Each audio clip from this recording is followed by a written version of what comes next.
welcome back to the channel. Welcome back to another video. Today we'll basically go through a wildcard draft. I know for most of us that have not yet, if there is anyone, because by I think the last game week, that was game week 18, we did confirm that over 99% of all users had used their wildcard. But there's that 1% of you that is still with us that hasn't used it. This is just to confirm to you that after this game week, by the end of I think Sunday or Monday, by the time it clocks end of 31st of December, you will lose the wild card. So this is the last chance for you to use it in this game week. So actually, I think by the time the game updates after end of Sunday, which is today, you will have completely lost the chance of using your wild card. And as of first, most of the other users will have gained their new wild card for the next half of the season. So this is indeed confirmation that if you do not use your wildcard this game week, you will definitely lose it out. So this is your last chance to use it. So to cater for you, because that's a question that I've been receiving a lot on which chip most of you should use that you could lose at the end of this year, which is mainly the wildcard chip. So today we'll definitely be going through a draft of a wildcard that I think should be good enough to take you through the next at least 3 to 5 game weeks going forward. As we can look at my screen, I've gone for Raya in goal and Valdimarsson, who definitely came in for Flecken. We've not yet confirmed the length of Flecken's injury, but at least we did know even at the beginning of the season that if it wasn't Flecken, actually some of you had drafts whereby you had both Flecken and Valdimarsson in the same team, so that you always knew in case Flecken does not play, it will obviously fall to Valdimarsson. Currently, he's in contention to start. He does have a difficult fixture though against Arsenal at home, so that's why Raya is in there. He'll definitely be our best first choice, and they'll always keep on switching properly going forward depending on the different fixtures. In our defense, we've definitely got for Trent. His returns going forward, I feel like his fixture is going to look good, and he does going to go forward more than any other defender, and is creating the opportunities and the chances, and his XG is quite high as well. So despite if you can overlook the price for that cost of a defender, he's still looking a very good option for Liverpool. Together with Robinson, you will notice that the biggest chunk of all the defenders that I've selected or that I've gone with all have attacking returns. So we're at that point where I think we need to consider not just having a defender for just the clean sheet points, but you need to have a defender that you do know once in a while will at least chip in with an extra goal, an extra assist. So that is the lineup of my defense, if you do notice. It has the likes of Robinson, who's always looking very good going forward.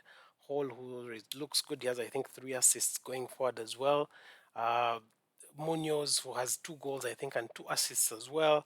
Gabriel, who's a very big threat for Arsenal during set pieces and should have actually scored. There was a sitter of a header that he did miss out in the previous game as well. So that is how our defense would be lining up. In our midfield, would definitely have a few differential punts, but the usual ones are obviously Mo Salah and Palmer, who switch perfectly for captaincy as well throughout the entire game weeks that are coming up.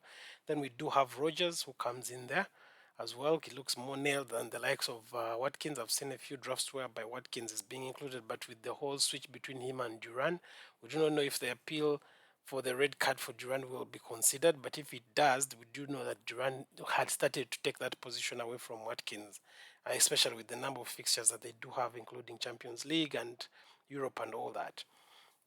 So then together with Trossard, with Saka's absence, I feel like he's actually in my current team as well, and he did come up with one assist in the previous game week. So personally, I feel like he's a bit better than the likes of Martinelli. He's a bit better than the likes of Odegaard. That's why I include him in this draft as well, together with Bowen, who is always the borders points magnet, and is always like the only stand-up person in West Ham. If you overlook the fixture that is currently going on for Liverpool, I feel like West Ham fixture is going to look good as well. In our striking, we definitely have Isak, who's now really more of a template person. I think everyone is becoming an essential person for most of us. So Isak does look good as well. And then Cunha, who actually I think is the highest scoring striker, if I'm not mistaken right now. Yeah, he's at the top at 110 points, followed by Isak, then obviously Haaland. So that is how our draft would be looking going forward. Maybe the other, yeah, you do have, I think, 0.4 in the bank as well. Uh, in case you do go for that. So you can actually make a few switch ups. For example, you could decide to upgrade Chiwome to someone like Jackson, and then maybe downgrade either a Bowen or a Trossard to like someone like Enzo or any other, or maybe a Gordon. So that is an option that you could also look at going forward. Maybe going directly to my team for game week 19, how it will look. Currently, I did make only one change. I think that was for removing Bruno Fernandes, like I did mention in the previous video, and that was to bring in a punt for Foden. They do have a very good away fixture at Leicester. Considering how Leicester do look and how exactly their defense is actually looking, I do feel like Man City do have a good fixture for at least scoring a number of goals. That's why I did mention to those that still have Haaland to at least keep him for this or two more fixtures. I feel like he's not a complete person that you need to rush to take out, really. We have a number of issues in all our squads with the likes of Bruno, with the likes of Saka, and all these other different players. So I do not feel like a Man City asset is that quick person that you need to get out of your team right now. So that's why I did bring in Foden. He's the new addition to my team. And I'll definitely be having Raya in goal, Robinson, A. Nuri, and Hall in my defense. Trossard, Salah will be my captain. My vice is on Foden. Semenyo, Palmer, who plays a good fixture as well against Ipswich. And then my striking will be having Joao Pedro and Isak.